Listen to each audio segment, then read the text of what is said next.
Vamos a dar la bienvenida al ingeniero Luis Thielen, que además de ingeniero de profesión, tiene una maestría en gerencia industrial, coach empresarial y especialista en el área de calidad de ocupación. Es asesor organizacional, profesor de posgrado, conferencista, y con él vamos a hablar del tema Habla, Vende y Triunfa. Bienvenido, Luis. Gracias, José. Muchas gracias por la invitación. Bueno, encantado de estar nuevamente acá en tu estudio. Y bueno, regularmente no me gusta que haga una presentación tan amplia, pero después de los invitados anteriores yo dije, no, tiene que ampliar esa presentación. No, como me dijo Eli, hoy es miércoles empresarial, entonces Sí, bueno. sí. De hecho, bueno, sumando un poquito a la conversación, me gustaría agregar una estadística que leí hace poco con respecto a las empresas familiares, y es que el 90% de las empresas venezolanas son empresas familiares, y de esas 90%, el 92% son pymes. Entonces, de cada 10 empresas, más de 9 son pymes y familiares. Por ende, esto, digamos que de alguna u otra manera, le agrega un sesgo bien particular al empresariado venezolano. Y precisamente por esa razón es que decidí crear este producto Habla, Vende y Triunfa, porque nosotros acá, más allá de las muchísimas complejidades que ya de por sí tiene nuestro mercado, bueno, el hecho de que hay un altísimo porcentaje de empresas familiares, de que la dinámica es muy veloz, y que muchas veces nosotros como empresas familiares creamos una cantidad de productos y servicios muy atractivos, al menos eso pensamos, pero realmente desconocemos cómo comercializarlo. Por eso fue que decidí crear el producto Habla, Vende y Triunfa. ¿Y qué podríamos decirle a esas personas que quizás nos están viendo, nos están escuchando, tienen miedo incluso hasta hablar en público? De hecho, está demostrado que el miedo a hablar en público es muy común. El 90% de los seres humanos tiene miedo a hablar en público, que está muy por encima del 40% de que tiene miedo de volar, de montarse en un avión. ¿Okay? ¿Cómo le podemos decir a esas personas, si además de eso le agregamos que a la hora de vender, mucha gente desde de entrada ya se dice, no, es que a mí no me gusta vender, porque después para cobrar, que no sé qué? O sea, hay como que una predisposición. Sí. Exacto. Mira, yo le diría que definitivamente en la práctica está el éxito, pero dos detalles que me gusta resaltar. El primero, las peores personas con las que puedes practicar tus estrategias de venta son con tus clientes. Entonces, tienes que practicarlo con otras personas que no sean tus clientes, ni mucho menos tus potenciales clientes.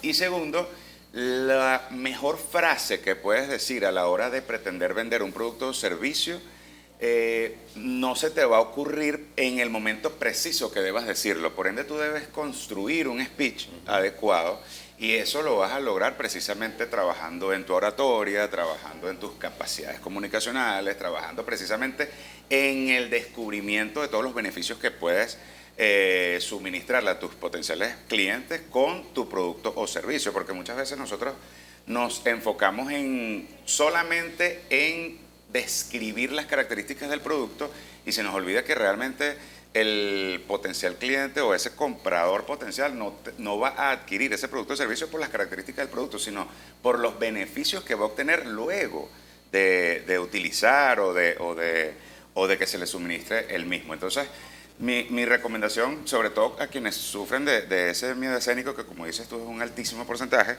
bueno, tienen que practicarlo, tienen que trabajar en su oratoria, y vuelvo y repito, no hacerlo con los clientes.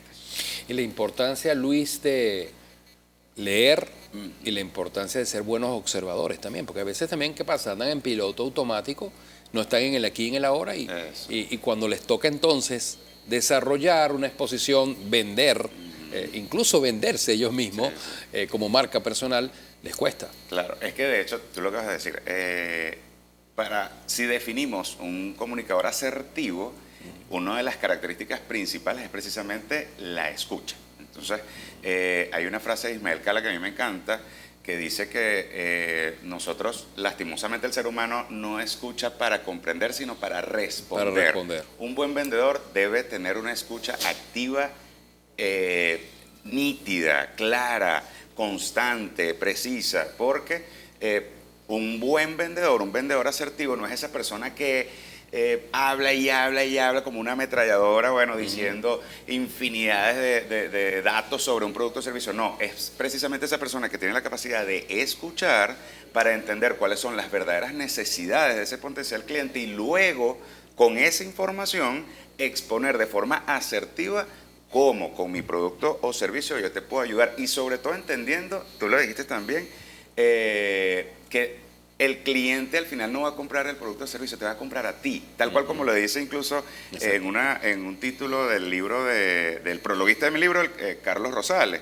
Personas compran personas. Que es un duro en el área del neuromarketing. Claro, y es un libro que para cualquier vendedor debería ser una cita referencia. obligada. Exacto. Entonces, cuando tú te presentas frente a una junta directiva, frente a un cliente, frente a un asesor de compras, lo que sea, esa persona debe tener empatía contigo para poder adquirir ese producto o servicio. Si tú no logras tener esa empatía, esa conexión emocional con la persona, realmente va a ser muy difícil que logres con éxito cerrar una Y fíjate que tan importante es, porque es que hay gente que cree que es una contradicción el hecho de que, bueno, si eres un buen vendedor o un buen orador, bueno, no necesariamente tienes que ser una persona que habla mucho, ser asertivo, sí, ir al punto, al foco que tiene, pero si eres un buen observador, si practicas la escucha activa, no solo puedes desarrollar un buen lenguaje no verbal tú, para proyectar lo que quieres vender, sino que además como eres buen observador, vas a apreciar en el lenguaje no verbal de ese cliente si efectivamente tu mensaje está bien proyectado y está canalizado hacia lo que tú acabas de decir, el venderle esas emociones a esos clientes, ¿no? Sí, y sobre todo entendiendo cuando el vendedor, cuando una persona practica la escucha activa, no solamente va a estar atento al lenguaje verbal, sino ese lenguaje no verbal que dicho sea de paso, reúne más de la mitad de la importancia dentro del acto comunicacional. Entonces, cuando nosotros escuchamos activamente, podemos estar atentos a ciertos detalles que me permiten construir o de repente quizá incluso buscar una ruta distinta para poder enrumbar la conversación y llevarla al foco que me interesa a mí. Entonces, esto es muy importante porque si no lo logramos, realmente yo puedo decir una cantidad de información que realmente no va a ser del interés del cliente. Entonces tengo que ser muy atento a esos detalles para poder enrumbar la conversación en base a lo que es interesante para el cliente. Luis, esto de habla, vende y triunfa, ¿es aplicable también para personas que tienen cero experiencia en el área de la oratoria, de la comunicación, que son hasta introvertidos? Sí, definitivamente. De hecho, aunque en cada una de las actividades que nosotros desarrollamos participan personas con muchísimos años de experiencia, pues también recibimos, y eso para mí es muy grato, mucha de la comunidad estudiantil, incluso estudiantes universitarios, personas que quieren simplemente comenzar a reforzar estas herramientas para luego afrontar el campo laboral con mayor éxito. Y nosotros enfocamos muchísimo de lo que son las temáticas relacionadas a la venta, la comercialización y el mercadeo con la comunicación, porque definitivamente si yo no desarrollo mis habilidades comunicacionales de forma adecuada, bueno, va a ser cuesta arriba realmente concretar con éxito cualquier venta. No, y que cuando estamos hablando, Luis, digamos, de saber vender, no estamos hablando solo de un producto o servicio, estamos hablando incluso de la marca personal. Exacto. O sea, nosotros mismos, saber vendernos como profesionales, como personas, ¿verdad? Y a veces la gente se le olvida que cuando, por ejemplo, algo tan básico como estar enamorando a la que va a ser tu pareja, ahí tú sacas toda tu artillería, ¿no? De promoción, de mercadeo. Eso lo estás haciendo. La gran diferencia es que lo puedes hacer de forma consciente o improvisando, ¿no? Entonces, creo que un poco se trata es de dar herramientas para que ese proceso de improvisación sea el mínimo y lo hagas como que a conciencia, ¿no? Sí, de hecho, eso que mencionas me recuerda hace algo más de 6 meses, a finales del año pasado, estuvimos desarrollando un proyecto con una empresa muy conocida, una empresa licorera muy conocida acá, muy emblemática e importante en la economía de nuestro estado. Un proyecto muy interesante en el que los altos gerentes, incluso coordinadores, estuvieron desarrollando conmigo un proyecto en el que estuvimos trabajando en su marca personal. Ok.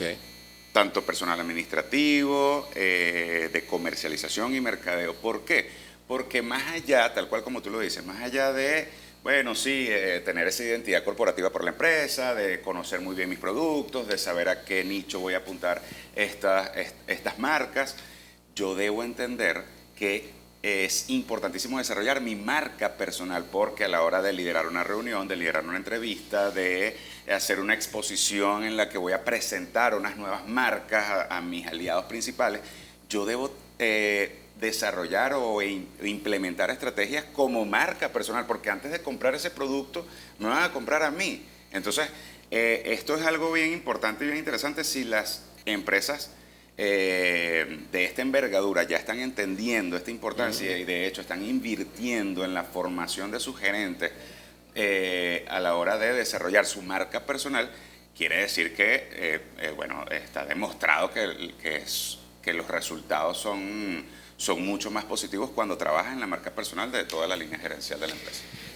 Luis, estamos llegando, me dicen que nos queda apenas un minuto, un par de minutos, pero no quería que cerrar esta entrevista sin que habláramos también de cómo ese proceso, digamos, las empresas hoy día, las organizaciones están demandando personal que maneje las herramientas del mercadeo. O sea, cada vez es más importante. De hecho, si tú me lo preguntas, hoy día en los egresados nuestros en comunicación social tienen mayores oportunidades de trabajo en el mundo del mercadeo y las ventas que en el mismo periodismo propiamente dicho. Entonces, de allí la importancia de que, oiga, usted que está escuchándonos, actúe, tome la decisión de mejorar en estos aspectos que seguramente lo van a hacer a usted más cotizado en el mercado. Claro, y allí me gustaría también hacer un pequeño paréntesis, porque muchas veces se maneja una información errada de que el mercadeo es algo así como una capacidad de vender algo que el cliente no necesita, y eso es totalmente una desinformación negativa. No es real. No es real. El mercadeo es mucho más allá. Es precisamente buscar estrategias para exponer y colocar en el mapa ese producto o servicio que puede solucionar los muchos problemas que puede tener un nicho de mercado específico. Entonces, ciertamente hoy en día el mercadeo, no solamente en medios tradicionales como este, sino también en medios digitales, son súper importantes en cualquier empresa, porque ya lo mencionamos al principio, pues tú puedes tener un producto muy atractivo, un producto muy innovador, pero si no lo sabes vender es prácticamente como si no tuvieses nada. Entonces realmente debes adquirir estrategias y mantenerte digamos, de alguna manera innovando, actualizando esas estrategias para poder comercializar, mercadear y por supuesto cerrar las ventas adecuadas de cada uno de los productos y servicios que estás ofreciendo. Bueno, por aquí me está preguntando un televidente si tu apellido se pronuncia Tilen o Tielen, o sea. Ajá. Sí, realmente se pronuncia Tilen, pero yo siempre lo he pronunciado Tielen, pues. Claro, porque es que además hay una regla en el español y sobre todo a nivel de medios de comunicación y en la locución, que nos enseñan cuando estamos estudiando locución, que si no lo sabes pronunciar en su lengua materna, bueno, pronúncialo como se escribe. Como se escribe. Así es. Entonces, bueno, Luis, nos queda un minuto, te lo cedemos para algún mensaje final. Bueno, la invitación es a todas esas personas que están desarrollando algún tipo de producto, bien sea en una empresa familiar o no. Les invito a formarse, capacitarse, profesionalizarse y buscar herramientas para aprender de las personas que ya han transitado por ese camino que quieres transitar. Dicen por allí que el necio aprende de los errores, pero el sabio aprende de errores ajenos. Entonces, sobre todo en un país tan dinámico como el nuestro, tenemos que mantenernos siempre activos en adquirir mayores herramientas para poder afrontar todas esas vicisitudes y lograr alcanzar el éxito. Y hay que aminorar la ignorancia, porque la ignorancia es atrevida, ¿cierto? Así es. Gracias, Luis, por estar con nosotros. Mucho éxito, vale. Luis Tielen, tus redes sociales, ¿cómo contactarte? Bueno, me pueden ubicar tanto en mi sitio web, www.luistielen.com, y también en mis redes sociales, @Luis_Tielen. Ya lo saben, él mismo lo dijo, Tielen. Luis Tielen, habla, vende y triunfa. Vamos a ir a la pausa. Regresaremos ya para la parte final de En Contacto.